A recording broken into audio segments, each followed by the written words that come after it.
Essa é a terceira parte do estudo. Capítulo 9, versículo 5 do Evangelho de João. Enquanto estou no mundo, sou a luz do mundo. Então, quando Deus falou em Gênesis capítulo 1, versículo 3, e disse Deus, haja luz e houve luz, é Deus criando, dando formação à terra, porque a terra estava vazia, é óbvio, porque quando nós vamos fazer qualquer coisa, não começamos do final para o começo. Não existe nós fazer uma obra ou construir uma casa do teto para a fundação, mas sim da fundação até chegar ao teto. Então a terra era sem forma e vazia, porque é o princípio, é o começo. Deus está criando e Ele vai dar forma ao que não tem forma. E como que se dá forma ao que não tem forma? Criando. Assim como um terreno vazio, quando você compra, não tem forma. Mas você vai levantar as muralhas e dentro daquelas muralhas vai fazer casa. Você está dando forma àquilo que era vazio outra hora. Amém? Então, Ele é a luz do mundo. E por que que Ele é a palavra de Deus? Jesus, Ele é a palavra de Deus. Eu quero ler isso com os irmãos. 19, versículo 13, Apocalipse. 19, 13, Apocalipse está escrito assim: e estava vestido de uma veste salpicada de sangue, e o nome pelo qual se chama é a palavra de Deus. Ele é a palavra de Deus. E eu quero ler mais um texto em 4:12, Hebreus. 4:12, Hebreus, que ele é a palavra de Deus. Está escrito assim, 4:12 Hebreus, porque a palavra de Deus ela é viva. Jesus morreu por causa do pecado e ressuscitou. Está vivo à destra de Deus por toda a eternidade. A palavra de Deus, ela é viva.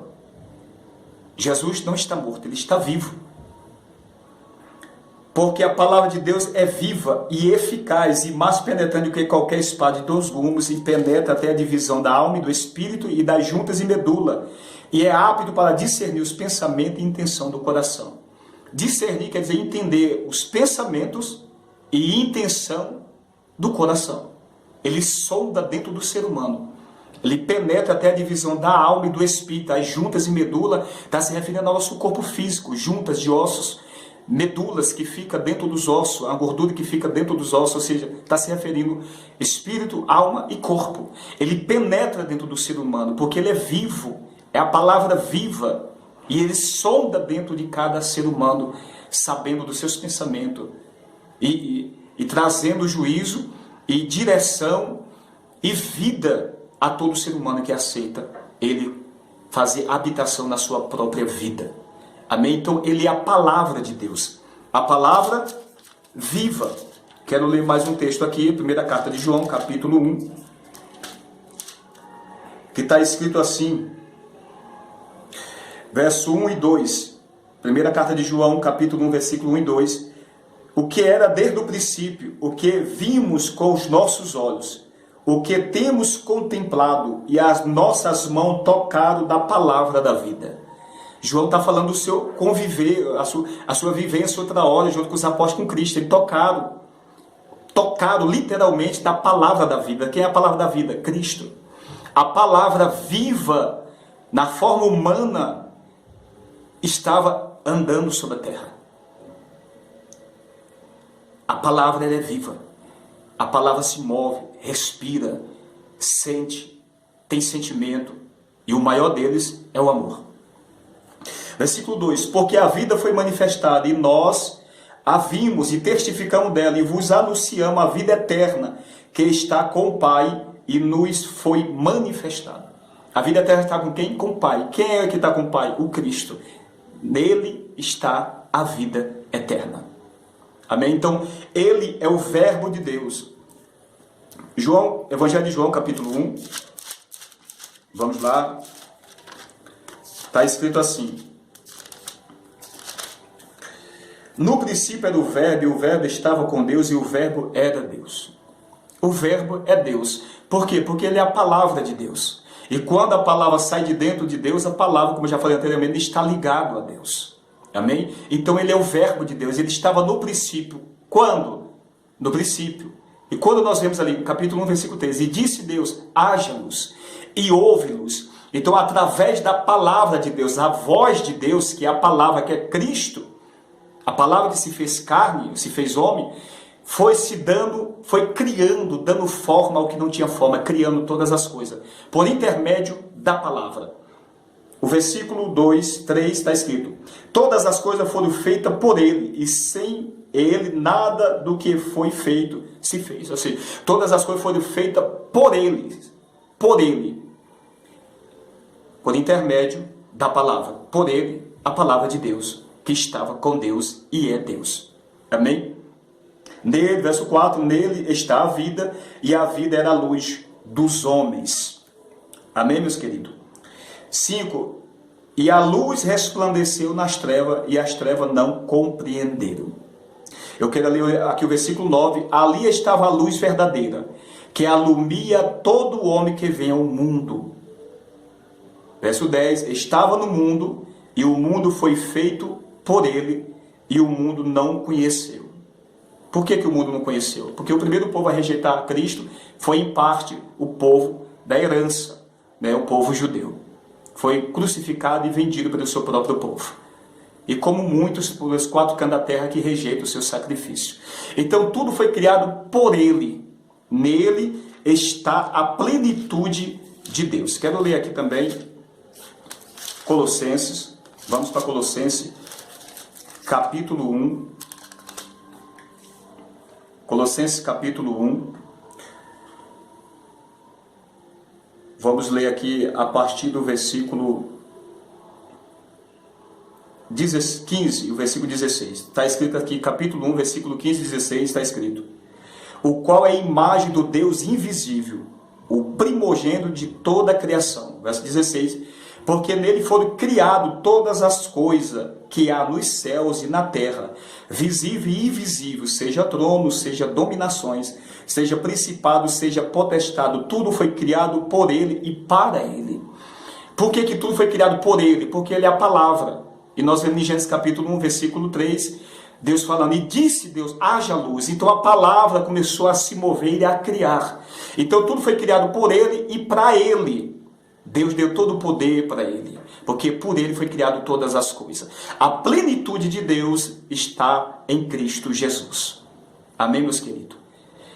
Então, esses textos nós estamos lendo para nós compreender aqui Gênesis capítulo 1, Deus criando todas as coisas, e aqui já profetizando a queda, a regeneração do homem. As águas que nós vemos aqui debaixo de treva, ela representa povo, nações, tribos e línguas, ou seja, o mundo corrompido pelo pecado do homem, ou seja, dos nossos primeiros pais, Eva e Adão. Apocalipse capítulo 17, versículo 15, está escrito: e disse-me, as águas que viste, onde se assenta a prostituta, são povos, multidões e nações e língua. Então, numa linguagem figurada, simbólica, as águas, ela representa nações, ou seja, povos, pessoa, homem. Então, as águas estavam em escuridão, em Gênesis capítulo 1, versículo 2. Mas, ao mesmo tempo que as águas estavam debaixo de treva, o Espírito de Deus já se movia sobre aquelas águas. E quando Deus dá o comando, no versículo 3, e disse Deus, haja luz, o Espírito resplandeceu através do comando, ou seja, de Deus, quando Deus disse, haja luz. Quem é a luz? O Verbo, Cristo. E através de Cristo, nós recebemos o quê? A promessa do Espírito Santo, que traz a vida dentro do ser humano. Para um propósito, o homem, levar o homem a obedecer a Deus e fazer a vontade de Deus como é no princípio. Amém? Então, nós vemos aqui Deus criando, no 6º dia, capítulo 1, versículo 6 e o versículo 7, Deus criou o homem à sua própria imagem. Versículo 26, e disse Deus, façamos o homem à nossa imagem conforme a nossa semelhança. E domine sobre os peixes do mar, e sobre as aves do céu, e sobre o gado, e sobre toda a terra, e sobre todo o resto que se move sobre a terra. Verso 27, e criou Deus o homem à sua imagem. A imagem de Deus o criou, macho e fêmea o criou. Então, Deus criou o homem para quê? Para dominar. Olha o versículo 26, dominar sobre as aves do céu, sobre o gado, sobre a terra. Só que o homem perdeu esse domínio por conta da desobediência. E hoje existe em operação um príncipe que levou à queda do homem, Satanás, Por que príncipe? Porque ele é príncipe deste mundo. Nós vamos entender isso. Porque príncipe, ele é filho de rei. Só é príncipe quem é filho de rei. Você não vai ver uma referência a Satanás dentro das Escrituras como rei, mas como príncipe deste mundo. Príncipe deste mundo. E por que a Bíblia se refere a Satanás desta maneira? Vamos ler aqui no Evangelho de João. Evangelho de João, vamos ler para a gente entender esse mistério. Evangelho de João, capítulo 12, versículo 31, que está escrito assim: agora é o juízo deste mundo, agora será expulso o príncipe deste mundo. Quero ler mais um texto. Capítulo 16 do Evangelho de João, o versículo 11. E do juízo, porque já o príncipe deste mundo está julgado. Você vai entender algo profundo aqui, capítulo 13, eu quero ler ainda, de Mateus, para a gente entender todos esses textos. Capítulo 13, o versículo 38 em diante. O campo é o mundo, a boa semente são os filhos do reino, os joios são os filhos do maligno. Verso 39, o inimigo que semeou é o diabo. Guarda esses textos. Agora nós vamos ler aqui o capítulo 12. O capítulo 12, o versículo 26 de Mateus. E se Satanás expulsa Satanás, ele está dividido contra si mesmo. Como subsistirá, pois, o seu reino?